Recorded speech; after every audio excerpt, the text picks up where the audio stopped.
नमस्ते। इस वीडियो में मैं आपको दिखाऊंगा कि REALME GT7 Pro पर ChatGPT विजेट कैसे स्थापित करें।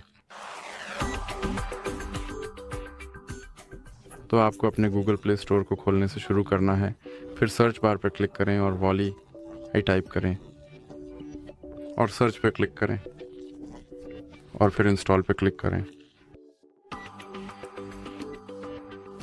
और इस बटन पर क्लिक करें परिचय को छोड़ सकें। अब पर क्लिक करें और अनुमतियां पर क्लिक करें। आपको AI को एक स्टैंड के रूप में चुनना है और क्लिक करें ताकि इस ऐप को दिखाने की अनुमति हो। अब वापस क्लिक करें और फिर से वापस क्लिक करें और स्टार्ट पर क्लिक करें। और जैसा कि आप देख सकते हैं यहाँ मेरा ChatGPT विजेट है और मैं इसे खोल सकता हूँ और इसे कुछ करने के लिए कह सकता हूँ और जैसा कि आप देख सकते हैं उसने जवाब दिया। और अगर आप इसे अपनी स्क्रीन से हटाना चाहते हैं तो बस इसे बीच में X आइकन पर खींचें। इस वीडियो के लिए इतना ही। अगर आपको पसंद आया तो कृपया लाइक करना और सब्सक्राइब करना ना भूलें।